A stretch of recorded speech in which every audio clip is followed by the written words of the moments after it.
सतनाम श्री वाहिगुरु साहिब जीओ। सोरठ महला पंजवा। जन्म जन्म के दुख निवारै, सूका मन साधारै। दर्शन पेटत होत निहाला, हर का नाम विचारै। मेरा वैद गुरु गोबिंदा, हर हर नाम औखद मुख देवै। काटै जम की फंदा, रहाओ। समर्थ पुरख पूर्ण विधाते, आपे करनै हारा।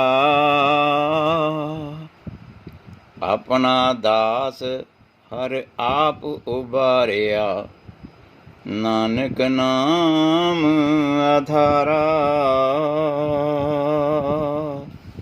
अपना दास हर आप उबारिया, नानक नाम आधारा। वाहिगुरु जी का खालसा, वाहिगुरु जी की फतेह। गुरु सवारे सतसंगी जनो, गुरु ग्रंथ साहिब महाराज जी का अज का ये पावन उपदेश पंचम पातशाह धन धन श्री गुरु अर्जन साहिब महाराज तिन्हां दी रसना तो उचारण कीती हुई यह बाणी सोरठ राग विच सुभाएमान है। और जिस विच सतगुरु जी अज एक सिख नूं ज्ञान बख्शदे ने केंद्री भाव, मेरा वैद गुरु गोविंदा। वैद वैद हुंदा जिहड़ा साडे रोगां दा इलाज कर दवे। ते हुण वेखो अगली पंक्ति विच क्लीयर कर दिता है कि रोग किहड़े ने। हर हर नाम औखद मुख देवै, काटै जम की फंदा। जमां दा फंदा साडी बीमारी है। ते जम किहड़े ने? काम, क्रोध, लोभ, मोह, हंकार। ते सतगुरु जी कहंदे ने उस परमात्मा दा नाम सिद्धांत, उस परमात्मा दा नियम औखद मुख देवै। जे असी इस शरीर दे राहीं उस नियम नूं मनीए, काटै जम की फंदा, ते जमां दे फंदे कट्टे जांदे ने। हुण वेखो सतगुरु जी कितना उच्च कोटि दा ज्ञान बख्शदे ने कि एक सिख लई माड़ियां बिरतियां दा जे कोई वैद है, माड़ियां बिरतियां कोई खत्म कर सकदा है, ते वो है गुरु दा ज्ञान। पर उहदे लई जरूरी है कि उस परमात्मा दे सिद्धांत नूं दवाई समझ के, साडे लई दवाई है परमात्मा दा सिद्धांत नियम, मुख देवै। भाव अपने शरीर दे राहीं उस नियम नूं मन लैना। ते माड़ियां बिरतियां जम की फंदा, माड़ियां बिरतियां दा जिहड़ा फंदा पाया अपने गल विच। वेखो साडे अंदर माड़ियां बिरतियां ही ते हैगियां ने। हाए फलाणे दा इह क्यों हो गया? वेखो किन्नियां माड़ियां बिरतियां ने, तुसीं किसी भी तरह सोच सकते हो। पैसे वाले दे अंदर भी माड़ी बिरती है। सो सतगुरु जी अज एक सिख नूं वेखो कितना उच्च कोटि दा सिद्धांत समझा रहे ने। जन्म जन्म के दुख निवारै, सूका मन साधारै। इस जीवन विच सारे दुख खत्म हो सकते हैं। किवें? सूका मन साधारै। मन विषय विकारां दे विच सुक्का पिया। विषय विकारां दे विच मन जिहड़ा है ना, परमात्मा दी हरियावली तो वांझा है, परमात्मा दी शीतलता तो वांझा है। भाव परमात्मा दे नियम विच ना चलण वाला मन सुक्या पिया है माड़ियां बिरतियां दे विच। दर्शन पेटत होत निहाला, हर का नाम विचारै। देखो हुण दर्शन की ने? मिल के दर्शन होत निहालिया, निहाल हो गए। ਹਰ ਕਾ ਨਾਮ ਵਿਚਾਰੈ। ਹੁਣ ਨਾਮ ਦੀ ਵਿਚਾਰ ਕੀ ਹੈ? ਜਿਹੜਾ ਉਸ ਪਰਮਾਤਮਾ ਦੇ ਸਿਧਾਂਤ ਨੂੰ ਸਮਝੇ, ਪਰਮਾਤਮਾ ਦੇ ਸਿਧਾਂਤ ਨੂੰ ਸਮਝ ਕੇ ਚੱਲੇ, ਆਹ ਹੋ ਜਾਂਦੀ ਵਿਚਾਰ ਕਰਨੀ।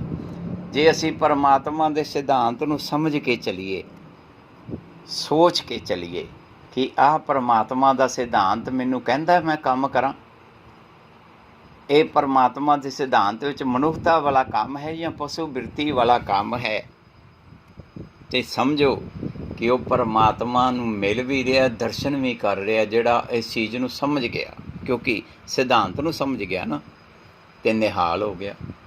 ਇਹਨੂੰ ਕਹਿੰਦੇ ਨੇ ਆਨੰਦ ਪਿਆ ਮੇਰੀ ਮਾਏ ਸਤਿਗੁਰੂ ਮੈਂ ਪਾਇਆ। ਸਤਿਗੁਰ ਦੇ ਗਿਆਨ ਦੇ ਰਾਹੀਂ ਪਰਮਾਤਮਾ ਦੀ ਪ੍ਰਾਪਤੀ ਕਰ ਲਈ ਉਸ ਗੁਰੂ ਦੇ ਸਿੱਖ ਨੇ। ਹੁਣ ਵੇਖੋ ਸਤਿਗੁਰੂ ਜੀ ਕਹਿੰਦੇ, ਸਮਰਥ ਪੁਰਖ ਪੂਰਨ ਵਿਧਾਤੇ ਆਪੇ ਕਰਨੇ ਹਾਰਾ। ਉਹ ਪਰਮਾਤਮਾ ਹੱਦ ਦਾ ਸਿਧਾਂਤ ਹਰ ਇੱਕ ਚੀਜ਼ ਦੇ ਸਮਰੱਥ ਹੈ ਔਰ ਸਭ ਲਈ ਹੈ।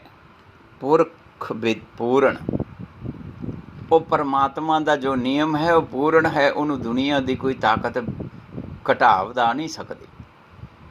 ਪਰਮਾਤਮਾ ਦੇ ਨਿਯਮ ਨੂੰ ਦੁਨੀਆ ਦੀ ਕੋਈ ਵੀ ਤਾਕਤ ਘੱਟ ਵੱਧ ਨਹੀਂ ਕਰ ਸਕਦੀ। ਅਜੇ ਅਸੀਂ ਕੁਦਰਤ ਦਾ ਨਿਯਮ ਤੋੜਾਂਗੇ, ਪੈਸੇ ਦੇ ਕੇ ਅਸੀਂ ਬਚ ਸਕਦੇ ਹਾਂ, ਪਰ ਪਰਮਾਤਮਾ ਦੇ ਨਿਯਮ ਨੂੰ ਪੈਸੇ ਦੇ ਕੇ ਨਹੀਂ ਬਚਿਆ ਜਾ ਸਕਦਾ। ਉਹਦੇ ਵਿੱਚ ਜੋ ਬੀਜ ਅਸੀਂ ਬੀਜਾਂਗੇ ਉਹ ਫਲ ਸਾਨੂੰ ਖੁਦ ਨੂੰ ਖਾਣਾ ਪਊਗਾ। ਸੋ ਸਤਿਗੁਰੂ ਜੀ ਵੇਖੋ ਕਹਿੰਦੇ ਨੇ ਆਪੇ ਕਰਨੇ ਹਾਰਾ। ਹੁਣ ਉੱਥੇ ਕਰਨਹਾਰ ਕੌਣ ਹੈ? ਉੱਥੇ ਪਰਮਾਤਮਾ ਨਹੀਂ। ਅਸੀਂ ਇਹ ਗੱਲ ਕਹਿ ਦਈਏ ਕਿ ਪਰਮਾਤਮਾ ਕਦੀ ਨਹੀਂ ਕਹਿੰਦਾ ਕਿ ਮੇਰਾ ਇੱਕ ਗੁਰੂ ਦਾ ਸਿੱਖ ਜਾਂ ਮੇਰਾ ਇਹ ਇਨਸਾਨ ਪਸ਼ੂ ਬਿਰਤੀ ਵਿੱਚ ਜੀਵੇ, ਇਹਨੂੰ ਮਨੁੱਖੀ ਜੀਵਨ ਦਿੱਤਾ, ਤੇ ਪਰਮਾਤਮਾ ਉਹਨੂੰ ਕਹਿੰਦਾ ਵੀ ਤੂੰ ਪਸ਼ੂ ਬਿਰਤੀ ਵਾਲਾ ਕੰਮ ਕਰ ਤੇ ਦੂਸਰੇ ਦਾ ਖੋਣਾ ਖੋ ਕੇ ਆਪਣਾ ਢਿੱਡ ਭਰ। ਨਹੀਂ। ਸੋ ਪਿਆਰ ਵਾਲਿਓ, ਸਤਿਗੁਰੂ ਜੀ ਸਾਨੂੰ ਵੇਖੋ ਕਿਤਨਾ ਉੱਚ ਕੋਟੀ ਦਾ ਗਿਆਨ ਬਖਸ਼ ਰਹੇ ਨੇ। ਇੱਥੇ ਆਪੇ ਕਰਨੇ ਹਾਰਾ। ਹੁਣ ਇਨਸਾਨ ਆਪ ਹੈ ਕਰਨਹਾਰ ਆਪਣੇ ਇਹਨਾਂ ਕਰਮਾਂ ਦਾ, ਕਿ ਉਸ ਪਰਮਾਤਮਾ ਨੂੰ ਸਮਝਣਾ ਕਿ ਉਸ ਦਾ ਸਿਧਾਂਤ ਸਮਰੱਥ ਹੈ ਤੇ ਪੂਰਨ ਹੈ। ਦੁਨੀਆ ਦੀ ਕੋਈ ਤਾਕਤ ਉਸ ਦੇ ਸਿਧਾਂਤ ਨੂੰ ਬਦਲ ਨਹੀਂ ਸਕਦੀ। ਆਪਣਾ ਦਾਸ, ਹੁਣ ਵੇਖੋ ਆਪਣਾ ਦਾਸ ਹਰ ਆਪ ਉਭਾਰਿਆ, ਵੀ ਪਰਮਾਤਮਾ ਨੇ ਆਪਣੇ ਦਾਸ ਨੂੰ ਆਪ ਉਭਾਰ ਲਿਆ। ਨਾਨਕ ਨਾਮ ਆਧਾਰਾ, ਤੇ ਨਾਲ ਹੀ ਫਿਰ ਵੇਖੋ ਫਿਰ ਇਹ ਕਹਿੰਦੇ ਉਹਨੇ ਨਾਮ ਦਾ ਆਸਰਾ ਲਿਆ ਸੀ। ਹੁਣ ਇੱਥੇ ਪਿਆਰ ਵਾਲਿਓ ਅਸੀਂ ਅੱਖਰੀ ਅਰਥਾਂ ਨੂੰ ਸਮਝਣ ਦੀ ਕੋਸ਼ਿਸ਼ ਕਰੀਏ ਵੀ ਇੱਥੇ ਸਤਿਗੁਰੂ ਜੀ ਦਾ ਗਿਆਨ ਸਾਨੂੰ ਕੀ ਸਮਝਾਉਣਾ ਕਰ ਰਿਹਾ ਹੈ। ਨਾਨਕ ਸਾਹਿਬ ਜੀ ਦੀ ਸੋਚ ਕਹਿੰਦੇ ਜਿਹਨੇ ਨਾਮ ਦਾ ਆਸਰਾ ਲੈ ਲਿਆ, ਉਸ ਪਰਮਾਤਮਾ ਦੇ ਸਿਧਾਂਤ ਦਾ ਆਸਰਾ ਲੈ ਲਿਆ, ਪਰਮਾਤਮਾ ਦੇ ਸਿਧਾਂਤ ਵਿੱਚ ਜੀਵਨ ਜਿਉ ਰਿਹਾ ਨਾ ਜੋ ਇਨਸਾਨ, ਉਹ ਆਪਣੀ ਬਿਰਤੀ ਬੜੀ ਨਿਮਰਤਾ ਵਾਲੀ ਬਣਾ ਲੈਂਦਾ ਹੈ। ਹਰ ਆਪ ਉਭਾਰਿਆ। ਹੁਣ ਉਹ ਪਰਮਾਤਮਾ ਦੇ ਸਿਧਾਂਤ ਵਿੱਚ ਆਪਣੇ ਆਪ ਨੂੰ ਜਿਉਣਾ ਕਰ ਦਿੰਦਾ ਹੈ। ਜੋ ਪਰਮਾਤਮਾ ਦੇ ਸਿਧਾਂਤ ਵਿੱਚ ਹੈ ਨਾ, ਉਹਦੇ ਅਨੁਸਾਰ ਚੱਲਦਾ ਹੈ। ਦੇਖੋ, ਇੱਕ ਬਿਰਤੀ ਹੈ ਕਰਤੂਤ ਪਸ਼ੂ ਕੀ ਮਾਨਸ ਜਾਤ, ਇੱਕ ਹੈ ਮਨੁੱਖ ਮਨੁੱਖੀ ਵਾਲੇ ਜੀਵਨ ਜਿਉਂਦਾ ਹੈ, ਪਰ ਇੱਕ ਹੈ ਪਰਮਾਤਮਾ ਦਾ ਸਿਧਾਂਤ। ਉਹਦੇ ਵਿੱਚ ਫਿਰ ਆਪ ਰਾਮ ਕਬੀਰਾ ਏਕ ਭਏ ਹੈ ਕੋਈ ਨਾ ਸਕੈ ਪਛਾਣੀ। ਉਹ ਪਰਮਾਤਮਾ ਦੇ ਸਿਧਾਂਤ ਵਿੱਚ ਜਿਉਣ ਵਾਲਾ ਇਨਸਾਨ ਖੁਦ ਪਰਮਾਤਮਾ ਦਾ ਰੂਪ ਬਣ ਜਾਂਦਾ ਹੈ।